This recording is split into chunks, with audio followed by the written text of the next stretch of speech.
Many of my clients ask, what can I do to improve my credit? I have a problem with my credit. What do you recommend? Well, I'm here to interview Bill Parliament with Flipped Finances, who's going to share with us his method to help people just like you. And we're going to talk about that right now.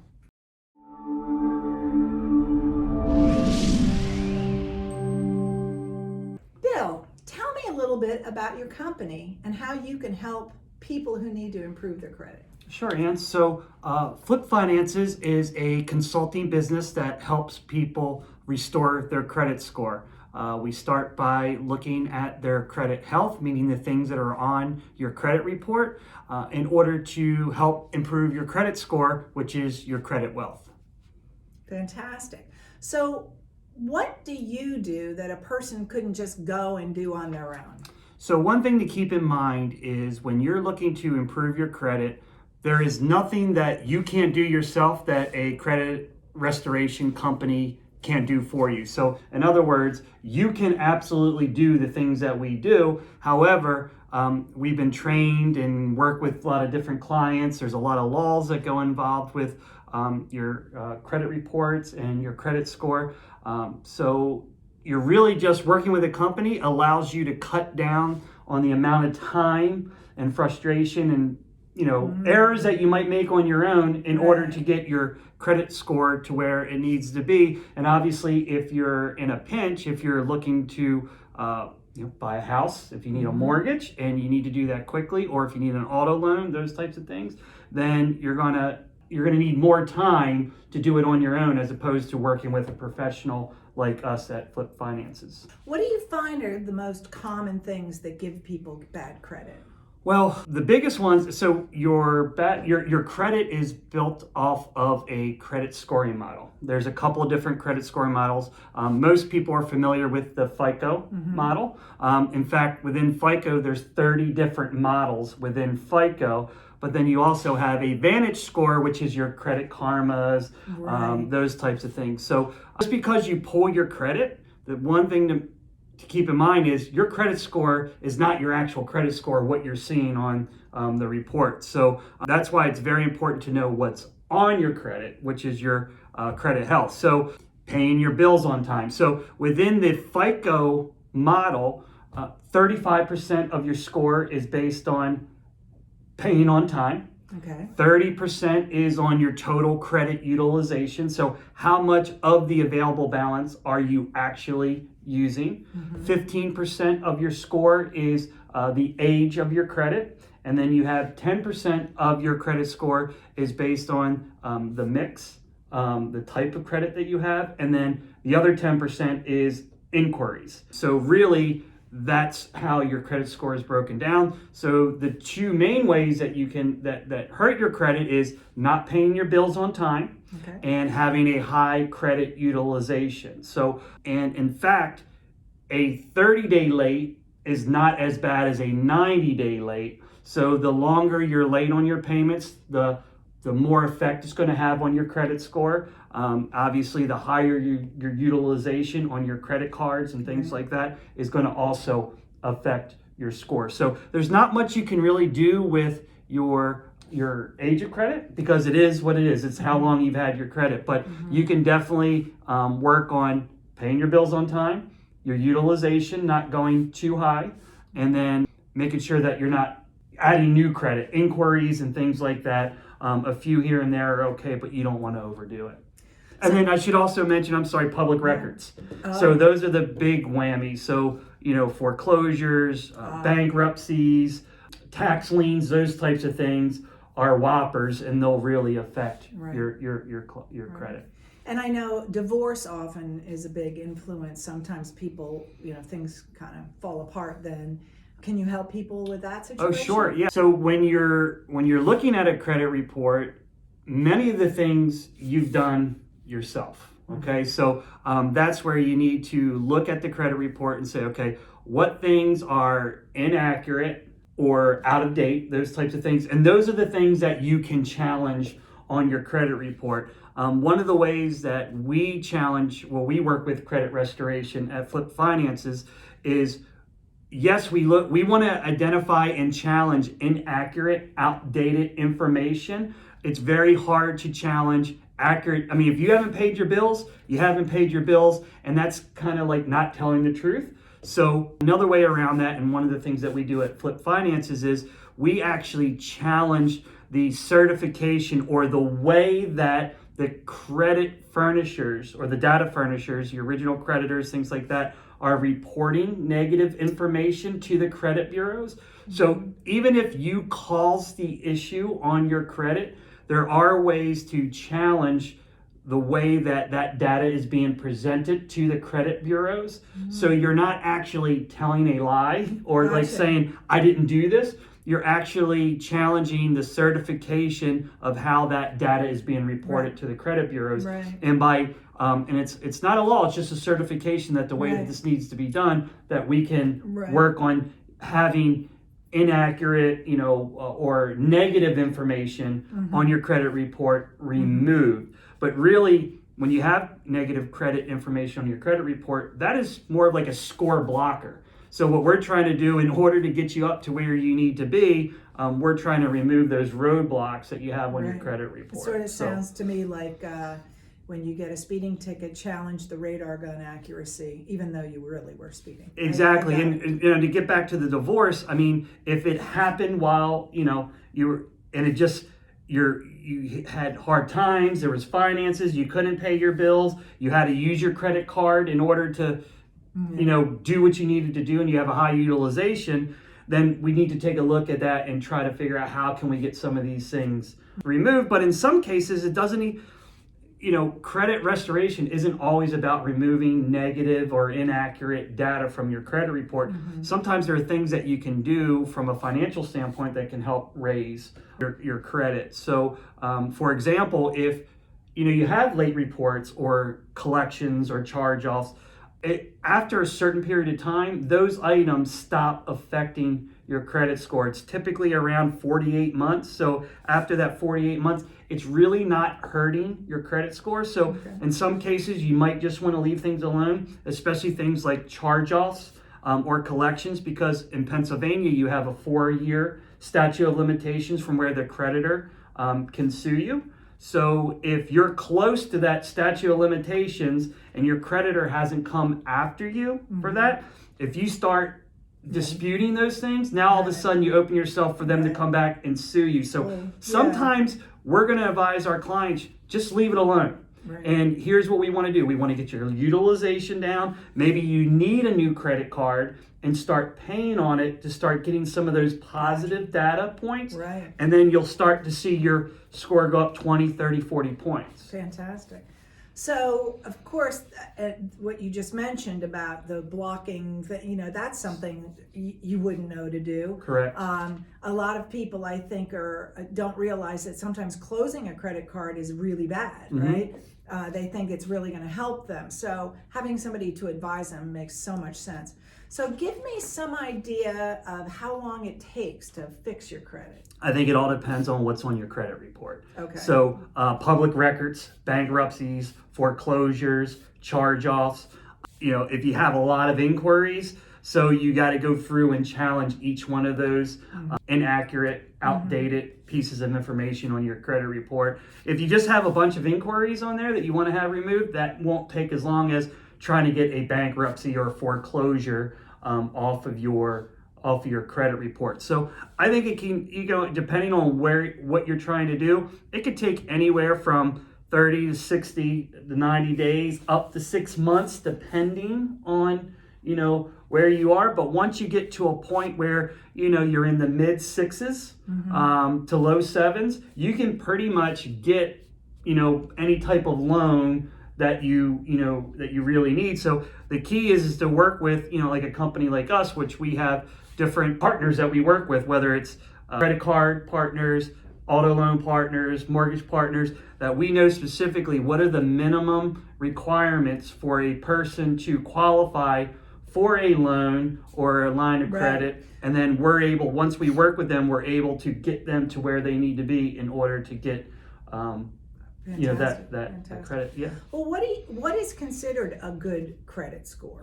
Well, I think it's really, 650 or above. In most cases, you can get credit for 650. Obviously, the higher that you are, you're going to have a lower interest rate. Right. But really, once you get to 750 or above, like when some people they like to brag about an 800 or a perfect 850 credit score, whatever it might be, it really has little bearing on you. And again, just remember that credit score is just that foot in the door.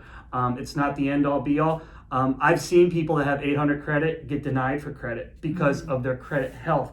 What is on their actual credit report? So it's important to work with someone that can help you kind of navigate through, your credit score, and it may be utilization. If you can just pay your credit cards, like the first place you want to get is under that 30%, and then each time you get a little bit lower, it's going to be even better. Right. So what would I expect to pay if I came to you and asked you to help me? Sure. So depending on how long you're going to be with us, it's around $250 a month for us to work with you. But for that, you're going to get a consultation. We're going to work with you. We're going to give you our recommendation on what you need to do to improve your credit health.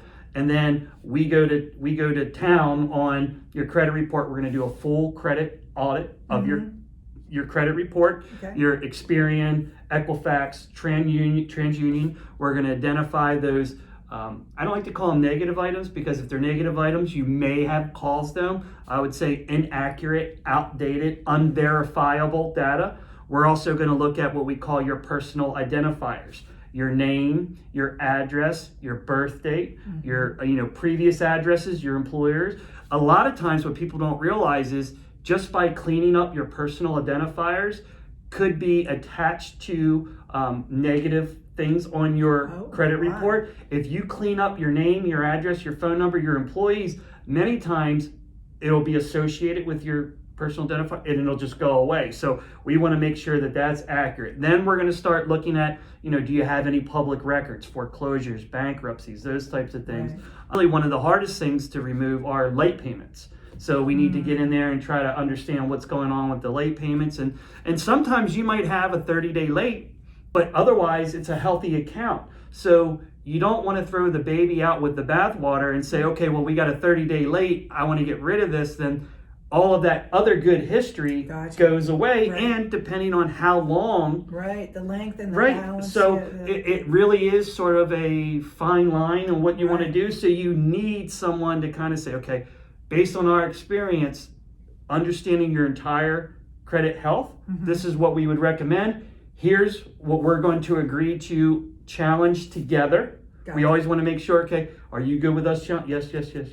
Great. Boom. Then we start sending out the letters to all of the credit bureaus and things like that. But there's a lot of other advanced strategies that we know. I mean, you can freeze the credit bureaus, so it stops, all things coming off of your credit report. But if you're able to freeze that and then challenge, many times it's able to go away because there are other unknown ancillary credit bureaus that report up to the other ones. So if you can freeze the ancillary ones that report up to the other ones and challenge, then it's easier to fall off of the three main ones. So those are more of like advanced strategies and tactics that we would use at Flipped Finances. Well, that sounds fantastic. I mean, you're really, it's a teamwork approach. I like that. Tell me some of your successes. So we've had bankruptcies removed. We've had collections and charge-offs removed from various credit reports, increases of 30, 40 points on our clients. And, sometimes even on our own credit, we work on our own credit. We're always working on that. And we've seen just through learning and doing, we've been able to really improve our overall credit health so that we have a very good credit profile. Fantastic. That sounds just like a wonderful thing for people. I know that we tell a story in real estate of someone who was prepared to buy a home. They had a mortgage and they went and bought a house full of furniture, and their credit score dropped and they couldn't qualify for the loan. And the loan officer said, take back the furniture. And the guy said, no, I got a great deal. Right, And he didn't yeah. get the loan. Yeah. So you have to be a little You have smart to be about some smart. of this stuff too, right? It can't be about, but I want it, I need it, I have to have it. So Yeah, and according to the FACT Act, which is an amendment to the Fair Credit Reporting Act, all consumers are eligible for one free credit report from all three bureaus from annualcreditreport.com. You can get it, and then you can do your own audit. It's very important to know what is on, your credit reports, and then if you need help with someone kind of going through it, coaching you, consulting you on how to make it better to where you need to be, then you would work with a company like ours. Now, one of the things that comes up often is they don't want to get a pre-approval. They don't want to have the ding on their credit from the inquiry.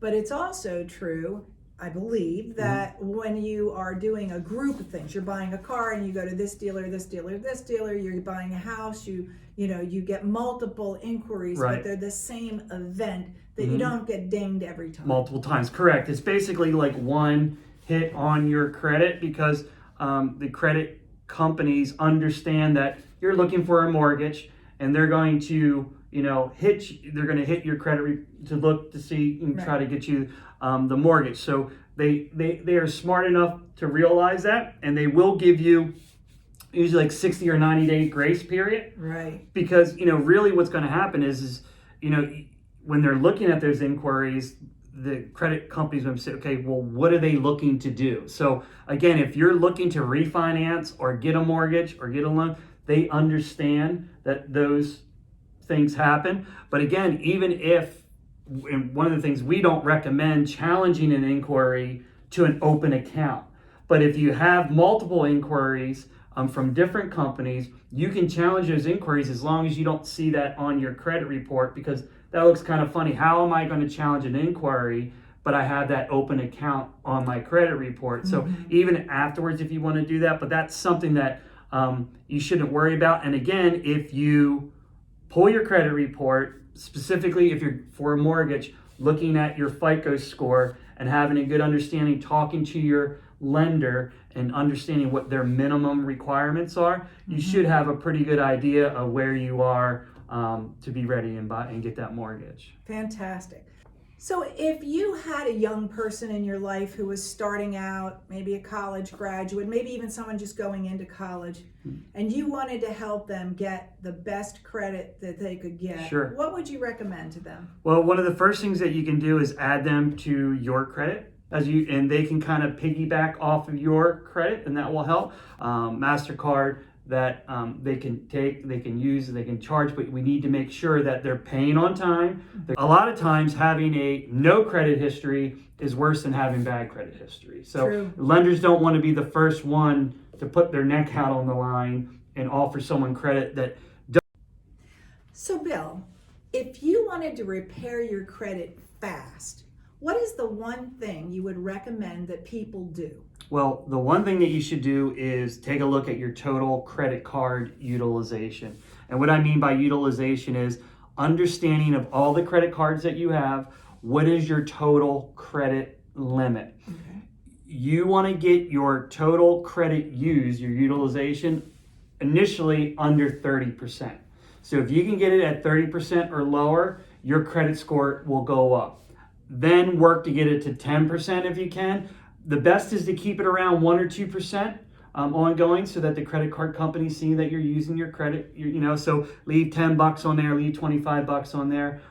So that is absolutely one of the fastest ways to improve your credit score, because 35% of your credit score is built up of how you pay on time. So if you're not paying on time, you can't do anything about that because that's on your credit report. However, 30% of your overall credit score goes right to utilization. So now if you don't have the money to pay it off, what I would recommend is that you call your credit card company and you ask for an increase on your credit report. I would ask for, go for 10 grand additional, and if they give you $5,000, that's fine. Now, as you get up higher and higher on your credit report, usually right around 30 or 35,000 in total credit card limits, they're going to start asking you for proof of income, tax returns, and things like that. But if you're right around that 30 or 35,000 total credit card limit on each card, you should be good. So, but look at each card. You don't want to take one card and take it up to 100% because that's going to affect you. But really, you want to take a look at your total credit card utilization. Keep it under 30% is the rule of thumb. But the lower you go, under 10% is even better. 1 to 2% is excellent. And then call your credit card companies and get the increases on your credit cards. That's one of the best things that you can do. I'm just curious, if you had one credit card with a high balance, but if you added up all of the balances against all of the credit limits, and you were at 30% or less, would it make sense to move some of that money to a different account? You could, yes, because you don't want one card so top heavy with all that utilization. Fantastic. So, yeah. So, Bill, if somebody wanted to get in touch with you, how would they do that? Sure, you would just go to flipfinances.com and you can schedule for a free credit consultation. So you just have to fill out a few little questions on our website, pick a time and date that works for you. We'll jump on the phone with you, talk about your current situation. If we need to, we can pull a credit report together and we can kind of go through it and we can give you our best recommendation. And then if you are interested in moving forward, then what we will do is pull your entire credit report. We'll do a full audit for you. We'll share with you what we feel are the negative items affecting your credit wealth, your score, and then how we would go about challenging those issues in order to get you to where you need to be. We would agree on what we're going to challenge, and then we're off to the races. Sounds like a great plan. What I know is that credit affects everything. It affects your auto insurance rate. It affects so many things in your life that even if you have, pretty good credit, it's to your advantage to get great credit. Correct. So I encourage everybody to reach out to Bill and, do what you can to improve your credit. Fantastic. Thanks, Bill. Thank you, Ann.